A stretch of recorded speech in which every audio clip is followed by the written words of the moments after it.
केबे भाविछ कि जहाँ तुम्हें आखिरे देखुछ जो लोकों प्रति इमोशन फिल करछ जहाँ मनरे भावुछ ए सब कौन सत्य ना एक मायर जाल गोटे इल्यूजन जो आम फसिकी अच्छे। सनातन धर्म रे सबु किछु को डिवाइन बोली धरा जाए किंतु माया को एक परदा बोली कह जायछि जहाँ सत्य को आम ठारू लुचाई रखे। वेदांत कहे माया मिथ्या नुहे, माया हेउछि गोटे जिनिस जेपरि देखा जाए वास्तव रे सेपरि नुहे। बुद्ध धर्म रे माया को दुखर मूल कारण बोली कह जायछि कारण जे पर्यंत आमे एही मायार भ्रम रे जीवन कटाऊ से पर्यंत आमे सत्य को प्राप्त करि परिबा नाही। आधुनिक मनोविज्ञान मध्य कहे परसेप्शन इज नॉट रियलिटी। यार अर्थ आमर धारणा केबे वास्तविकता होई न पारे। तेबे मुख्य प्रश्न हेउछि जदि आमर प्रत्येक अनुभूति चिंता और अनुभव मायार अंश तेबे वास्तविकता कौन एवं सबुठारु गुरुत्वपूर्ण आमे किपरि एही मायारो बाहरिबा। माया कौन? व्हाट इज माया? मायार अर्थ जहाँ किछि देखा जाए किंतु वास्तव रे ताहा किछि अलगा होइथाय। एही दुनिया ए भावना ए लोक माने एवं सफलता और विफलता सबू मायार अंश।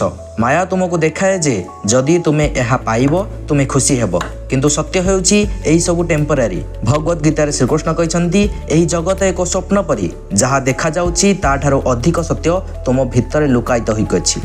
किंतु जदि ए सबू किछि इल्यूजन अर्थात भ्रम तेबे ए सबू एते स्ट्रॉंग केमिति? माया आम मन को एते केमिति कंट्रोल कर पारछि? काहेकि आम भितर केही भी ए सबू को जानि पार नाहंदी। How maya controls your mind? माया प्रथमे तुम मन भितरे काम करुथाए। एहा तुम भितरे बड़ बड़ इच्छा सृष्टि करथाए। एइटा दरकार सेइटा दरकार जेमिति तुमे सेई जिनिस बिना अधूरा रहि जिवो।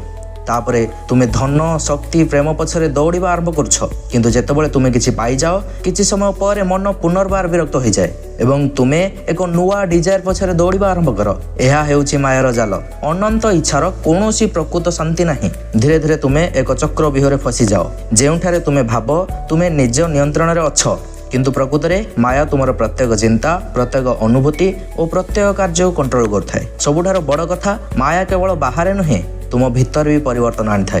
तेबे किपरि आमे माया सह लड़ाई करिबा? मायारू बाहरिया पई प्रथमे तुमको तुमर आभ्यंतरीण शक्ति को जितबाक पड़िबो। एहा बाहर दुनिया सहित युद्ध नुहे, एहा तुमर चिंता अनुभूति और परिचय विरोधी एक युद्ध। तुमे बुझिबाक पड़िबो जे जहाँ देखा जाउछि ताहा सर्वदा सत्य नुहे। तुम भीतर जो शक्ति और सचेतनता लुकायित सेही हेउछि प्रकृत रे तुमे। तुमे कौनसी क्यारेक्टर नुहे, तुमे कहार पुओ नुहे कहार स्वामी नुहे कि तुमे कहा कर्मचारी भी नुहे। तुमे एक आत्मा जी मायार जाल फसी जाइछि। जेतेबेले तुमे एहा बुझीजिवो सेतेबेले तुमर प्रकृत जागरण आरंभ हुए। किंतु मायारू बाहरिबा केमिति? कौन कले माया आम भितर रहिबो नाही? नंबर 1 सचेतनता गठन कर। प्रतिदिन तुमर चिंता गुड़ी को पर्यवेक्षण कर। जहाँ पाई तुमर इच्छा जाग्रत होउछि से विषय चिंता कर। यह तुमर प्रकृत रे आवश्यकता कि ना केवल मनर माया। नंबर 2 अनासक्ति शिख। अनासक्तिर अर्थ होउछि सबु किछि त्याग करदेबा नुहे बरं जड़ित हेबा किंतु जटिल न हेबा। व्यवहार कर भल पाओ किंतु मनरे रख जे ए सबु अस्थायी। नंबर 3 ध्यान कर। ध्यान एक आभ्यंतरीण यात्रा जेउठारे तुमे तुमर प्रकृत स्वरूप सहित साक्षात करथाओ। नियमित ध्यान करिबा द्वारा मायार जाल धीरे धीरे दुर्बल हो जाइथाय। श्रीकृष्ण को उपदेश कौन थिला? श्रीकृष्ण कहती माया मोर शक्ति जहाँ यही समग्र संसार को चलाइछि। यह एक जाल जोठारे सबु किछि सत्य परि देखा जाए किंतु प्रकृत रे सबु किछि अस्थायी। मायार जाल सेतबेल पर्यंत शक्तिशाली जेतबेल पर्यंत तुमे जाग्रत नाह। जाग्रत हेबा अर्थ निज भितरे मु किएर उत्तर खोजिबा। जदि तुमे वीडियो को शेष पर्यंत देखिछ तुमे कोन ए पर्यंत निजर उत्तर पाइलणी जे मु किए? मने रख मायारो मुक्ति पथ हेउछि सत्य भक्ति और सत्य ज्ञान।